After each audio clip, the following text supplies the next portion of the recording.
내정되신 걸 축하드립니다. 네, 감사합니다. 네. 대한민국 좀 바로 잡아 주십시오. 예. 그런데 제가 질의할게요. 검사가 기소를 했어요. 무죄가 났어요. 그러면 검사는 의뢰 기소하면 되니까 무죄 나도 그냥 놔두나요? 그렇지 않습니다. 무죄 관련해 갖고 평정을 하고 인사에도 반영되는 걸 알고 있습니다. 네. 평정하고 인사에 반영해야죠. 예. 특히나 정치적 기소를 했어요. 우리가 검찰 개혁하는 이유가 뭡니까? 수사도 자기가 하고 윽박 지르고 똘똘 말아 기소하고 그리고 난 다음에 공소내 유지도 자기네가 하고 그리고 끝내 무죄 받았어요. 무죄 나왔어요. 그럼 그거에 대해서 책임져야 되는 거 아닙니까? 그렇습니다. 이러한 문제가 많이 발생하는 게 소위 말하면 특수 사건들, 또 정치인 관련 사건들입니다. 검사가 수사를 함에 있어서 유죄의 확신이 들고 그에 합당한 증거들이 확보되어 있어야 기소를 해서 유죄를 받아내야 되는 게 아니겠습니까? 그런데 그럼에도 불구하고 법원에 유죄의 확신도 부족하고 증거도 부족함에도 불구하고 법원에 가서 판단해라. 그 무죄 나와도 모른 척하는 이런 행태는 안 된다고 보고 있습니다. 그 관련해서는 해당 사건을 지휘한 검사도 좀 책임져야 된다고 생각하고 있습니다. 네. 그렇습니다. 대한민국의 검찰 개혁이 왜 나오고 윤석열이 검사하다가 검찰총장 돼서 대한민국 전쟁의 위기까지 가서 이제 내란 우두머리가 되어서 최소 무기징역인 상황까지 갔어요. 그런데 이 상황에서 자기 멋대로 기소하고 정치적으로 기소하고 이런 검찰 저는 다 책임지어야 된다고 생각합니다. 그런데 이게 정치적 보복이었느니 뭐니 하면서 이야기하면서 하는 것에 대해서 막아줘서는 안 된다. 단호하게 그렇게 조치해 주십시오. 예, 알겠습니다. 네. 예.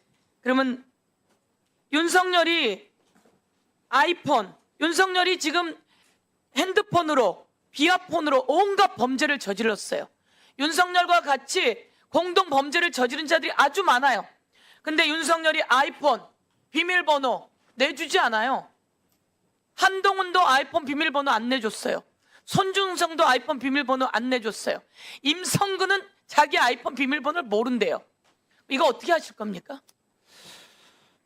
대통령 일국의 대통령께서 이런 정도로 수사 협조하지 않는 건 참 좀 부끄러운 일이라고 생각합니다.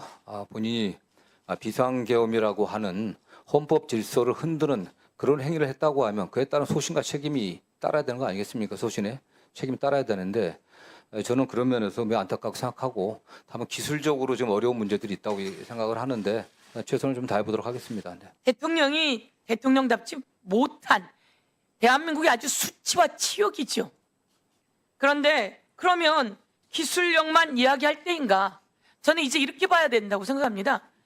한동훈, 손준성, 그리고 임성근, 윤석열, 그리고 계속 아이폰 관련한 자들이 많습니다. 그럼 이와 관련해서 아이폰이라고 해서 범죄자가 이렇게 큰 범죄를 저질렀는데 비밀번호를 안 알려준다? 그럼 저는 추가 기소하고 추가 처벌해야 된다고 생각합니다. 이와 관련해서 법무부가 그에 대해서 검토해야 되고 그렇지 않다면 저희들도 법적으로 이런 대책을 마련해야 되지 않겠습니까? 예, 의원님의 그 지적도 일견 타당한 측면이 있습니다. 다만 이게 입법적으로 어떻게 해결하는지는 법안이 낸다고 하면 저희들이 적극적으로 검토를 해보겠습니다. 적극적으로 검토해 주십시오. 제가 보니까 아이폰이라 그러고 비밀번호 없다 그러면 그냥 다 넘어가는 거잖아요.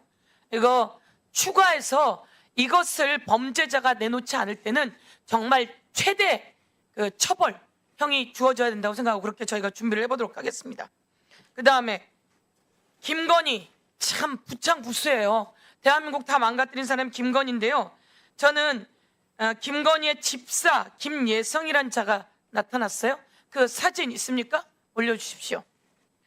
집사 게이트 김예성 압수수색 영장이 법원에서 기각됐어요. 저 사람 헌병대 수사관, 서울대 EMBA.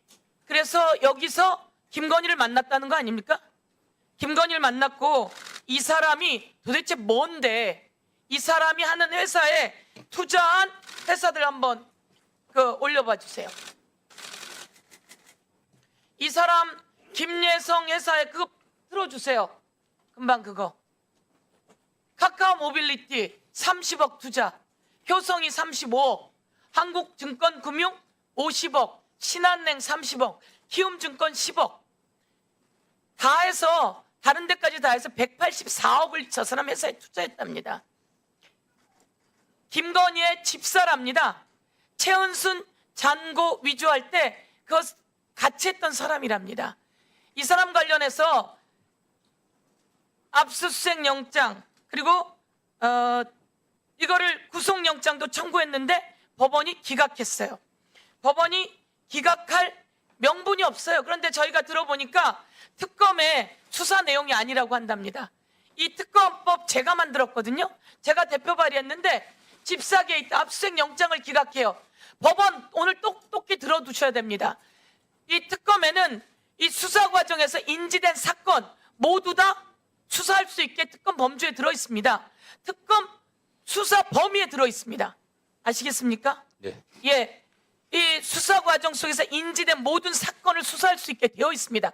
그것은 김건희 특검법만이 아니라 박근혜 국정농단 때도 그랬고 모든 특검법에 수사 과정 속에서 인지된 사건이 들어 있습니다. 그런데 이것을 법원이 특검의 수사 대상이 아니라 기각했대요. 저는 오늘 이 자리에서 모든 국민이 보고 있을 텐데 법원 이렇게 하면 안 됩니다. 건진 법사 게이트 전성배 압수수색 영장도 기각했다고 합니다. 이런 상황 속에서 저는 법원에 또 지기현과 같은 또 조희대와 같은 사람이 있지 않나. 저는 오늘 이 자리를 보고 있는 국민들께 모두 낱낱이 공개적으로 고발합니다.